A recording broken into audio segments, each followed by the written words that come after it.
Oi, gente. Me chamo Gislaine. No decorrer desse vídeo, vocês também vão conhecer o Anderson.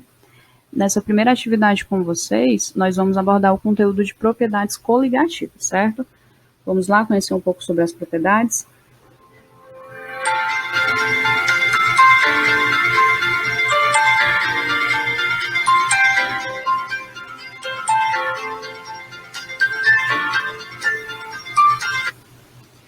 Bom, antes de conhecer um pouco sobre as propriedades coligativas, vamos relembrar alguns conceitos.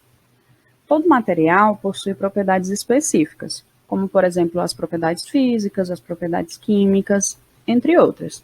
As propriedades químicas são aquelas que acontecem através de transformações, reações químicas, como é o exemplo a corrosão, a oxidação.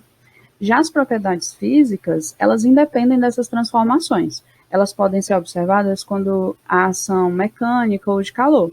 São exemplos o ponto de fusão, o ponto de ebulição, certo? Beleza, professora, mas o que isso tem a ver com as propriedades coligativas? Bom, vamos imaginar. Nós temos dois recipientes, um deles com água pura e o outro com água, vamos supor, sal, certo? Se aplicarmos calor nesses dois recipientes, nós vamos perceber que o recipiente com apenas água, com água pura, ele vai ter um ponto de ebulição X. Já o recipiente com água mais sal vai ter um ponto de ebulição Y, certo? Mas por quê? O que é que acontece? Isso é o que chamamos de propriedade coligativa, uma delas, certo? Então, as propriedades coligativas são alterações nas propriedades físicas de um solvente quando a ele é adicionado um soluto não volátil, certo? Então, quando a gente adicionou o sal, que é o soluto não volátil, a água, que é o solvente, nós alteramos a propriedade física. E houve uma alteração, que foi a alteração no ponto de ebulição. E essa alteração é chamada de propriedade coligativa, certo? Olá, turma, eu me chamo Anderson.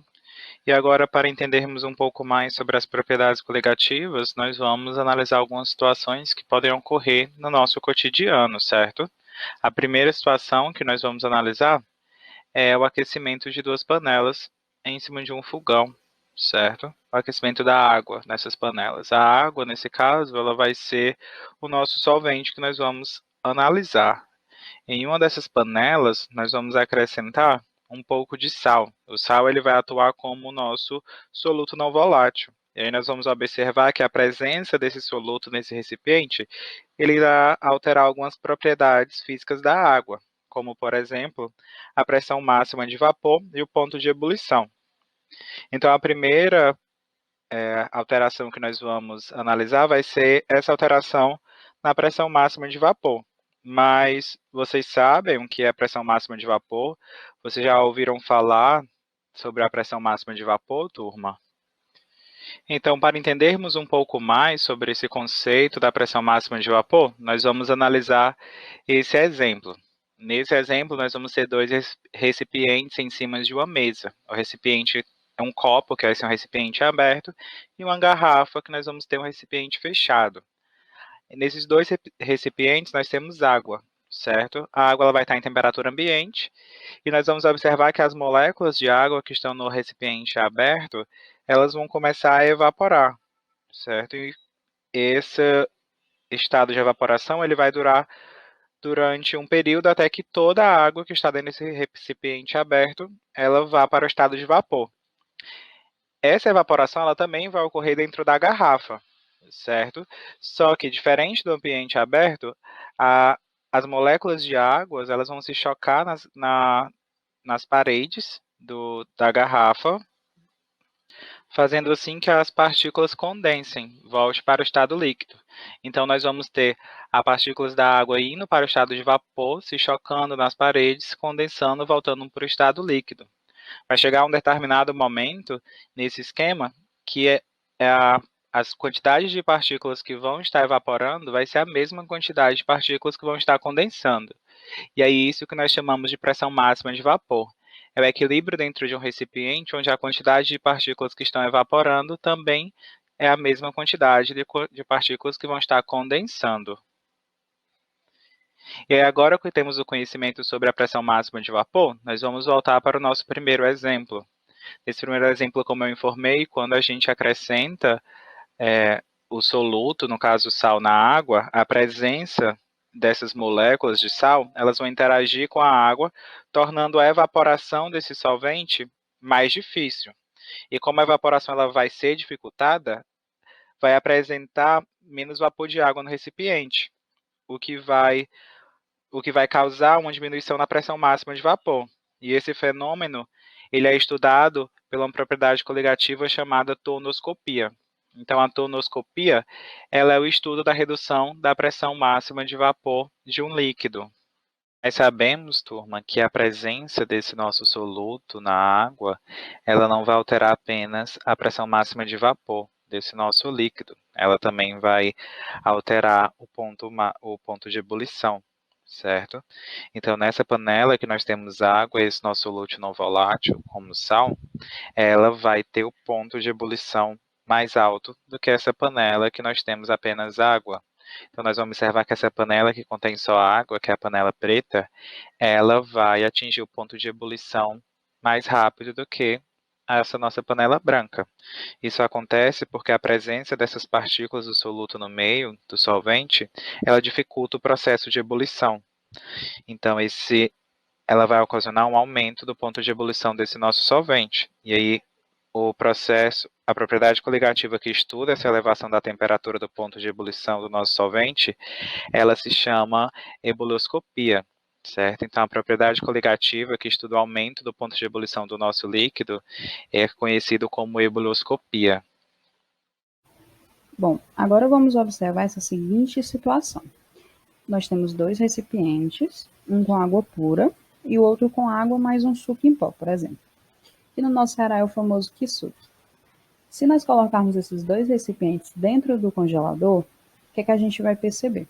A gente vai perceber que o recipiente com água pura ele vai congelar mais rapidamente. Mas por quê? O que aconteceu? Bom, quando a gente adiciona um soluto não volátil, que nesse caso foi o suco em pó, o kisuke, nós alteramos uma propriedade física desse líquido. Nós alteramos a temperatura de solidificação. Então, esse recipiente que tem água, mais esse soluto não volátil dissolvido a ele, ele vai precisar de mais tempo no congelador, ou então de uma temperatura menor do que o da água pura. Então, o que houve foi um abaixamento da temperatura de solidificação desse líquido, e esse fenômeno é uma propriedade coligativa chamada de crioscopia. Um outro exemplo da crioscopia, que vocês podem ter percebido já, nesses filmes que se passam em locais que tem muita neve, as pessoas utilizam, sabendo ou não, elas utilizam dessa propriedade coligativa chamada de crioscopia. Para lidar com o acúmulo da neve, eles geralmente jogam sal nas estradas para fazer com que essa neve derreta mais rapidamente. E eles estão utilizando a crioscopia, abaixando a temperatura de solidificação para que derreta mais rápido. Agora a gente vai conhecer a quarta e última propriedade coligativa. Para isso, nós vamos utilizar esse sisteminha. No nosso lado esquerdo, a gente vai ter água pura, nesse lado na cor azul claro. E do lado direito, na cor vermelha, a gente vai ter água com sal, certo? E separando esses dois meios, a gente vai ter um material chamado de membrana semipermeável. Professora, mas o que é membrana semipermeável? Bom, a membrana semipermeável é um material que permite a passagem do solvente e impede a passagem do soluto. Ou seja, ela impede que a água fique fluindo de um lado para o outro, mas não permite que o sal faça isso. Isso vai acontecer de forma igualmente, de um lado para o outro, de forma igual? Sim, até que um momento não. Com o tempo, a gente vai perceber que vai haver meio que uma disfunção, funcionamento anormal desse sistema. A gente vai perceber que essa passagem de solvente, ela vai tender para o lado direito. Na cor vermelha, esse movimento da água do lado menos concentrado para o mais concentrado é chamado de osmose, como está descrito já no nosso lado direito, nosso sistema do lado direito. Professora, mas como assim? Mais concentrado, menos concentrado? A concentração de uma solução, ela se refere à quantidade de soluto anela existente. No lado direito, a gente sabe que a gente tem água mais sal. E do lado esquerdo, a gente só tem água. Então, a gente pode dizer, em quantidade de soluto presente naquela solução, que o lado direito ele é mais concentrado e o lado esquerdo é menos concentrado. Então, naturalmente, o processo de osmose ele acontece dessa forma. A passagem do menos concentrado para o mais concentrado. E quando a osmose acontece, a gente vai perceber que houve um aumento nesse volume do lado direito. E esse aumento no volume ele exerce uma força, uma pressão contra o meio externo, e essa pressão é chamada de pressão osmótica. Então, a propriedade coligativa que a gente viu é o estudo da pressão osmótica de uma solução. Esse fenômeno é chamado de osmoscopia. Professora, foram muitos conceitos, entendi tudo. Que tal um exemplo para a gente poder ilustrar? Sabendo dessas informações, de como acontece o processo de osmose naturalmente, o ser humano cheio de estratégias pensou, e se eu conhecer essa pressão osmótica e forçar com que aconteça de forma inversa? Se eu aplicar ela na solução mais concentrada, será que essa passagem ela vai ser por lado menos concentrado? Eles conseguiram verificar que sim, eles conhecendo essa pressão osmótica e aplicando na solução mais concentrada, eles conseguiam fazer com que acontecesse a osmose reversa. Então, como a membrana semipermeável só permite a passagem de solvente, o sal ele ficava de um lado e a água passava para o outro. E esse é o processo de dessalinização. A partir desse processo, com a osmose reversa, eles conseguem pegar a água do mar, por exemplo, e transformar em água potável.